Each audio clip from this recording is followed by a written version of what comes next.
The Tortoise and the Hare by Kate Friend.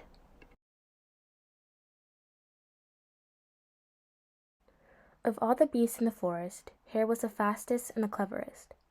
He was also the most boastful. He was always quick to tell everyone just how fast and clever he was. "You can't outrun me," he would brag, and off he would go, out of sight before any other animals even had a chance to respond.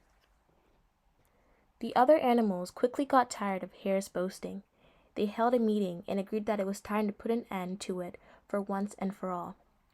"We must have a race with the fastest animal," they said. "We have to find someone who can beat him. That'll shut him up and make him stop bragging." Then they began to argue about who should be the one to race against Hare. Would it be Deer or would it be Jaguar?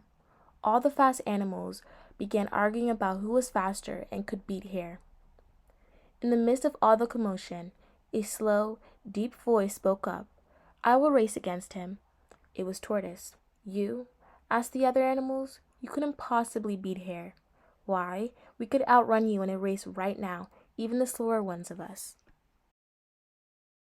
"Nevertheless, I want to race against Hare," said Tortoise. "I know how to beat him. Besides, if he beats me, there's nothing for him to brag about. Who is going to brag about beating Tortoise? But if he beats another fast animal, like Deer or Jaguar, then we will never hear the end of his bragging." The other animals agreed that it would be too much of a risk to have a faster animal race against Hare, and they thought there was no harm in letting Tortoise have his way for now. If he did not live up to his promises, they could always have another race. Hare was too much of a braggart not to take the challenge of a race if it was given. So a date was set for the race, and Hare was told about the challenge. When Hare heard that Tortoise had challenged him to a race, he laughed for a day straight. "That slowpoke thinks he can beat me," he chortled. "We'll see who is laughing when the race is over," said Tortoise in his slow voice.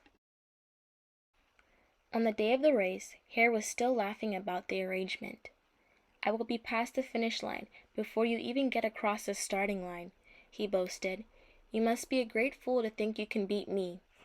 "Save your boasting until after the race," Tortoise warned him. Cat called the beginning of the race, and the runners were off.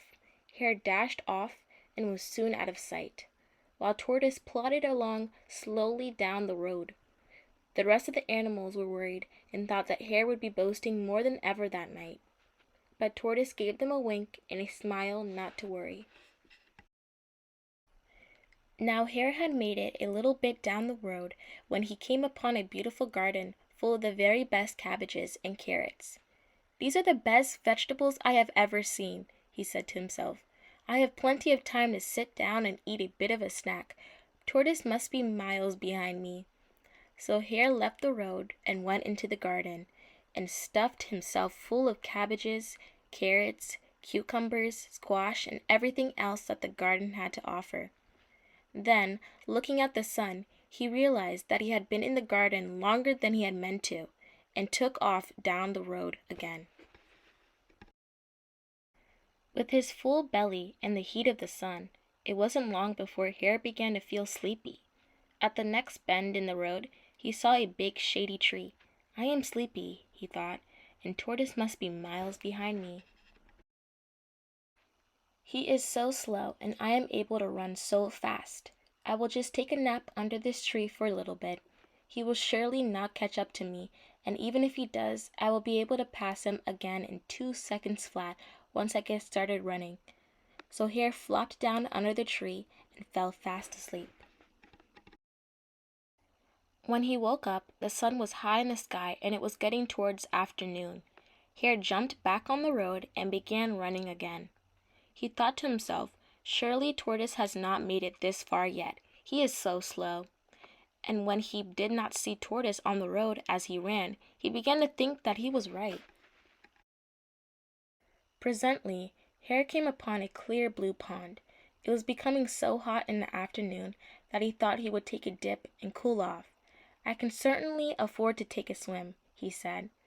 "Tortoise is probably still miles behind me, and even if he passes me, it will only take me 2 seconds to pass him again." So Hare jumped into the cool water and amused himself paddling around for a while. When he got out, the sun was beginning to lower in the sky. Hare started on his way down the road again, racing fast just in case Tortoise had passed him. It would not do to be beaten in the race by Tortoise. Meanwhile, Tortoise had continued down the road at his plodding pace all day long. He had not stopped for lunch, or for a nap, or for a swim. Eventually, as the afternoon was getting to be its hottest, he had passed Hare in the swimming pond. Hare was having such a good time diving and splashing that he had not even seen Tortoise, and Tortoise, of course, was not about to greet him or tell him that he was now winning.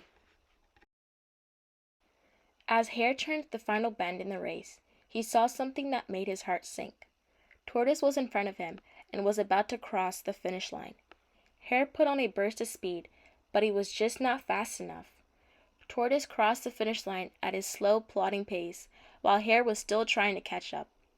All the animals laughed at Hare, but Tortoise just said, "Slow and steady wins the race," and Hare learned his lesson about bragging.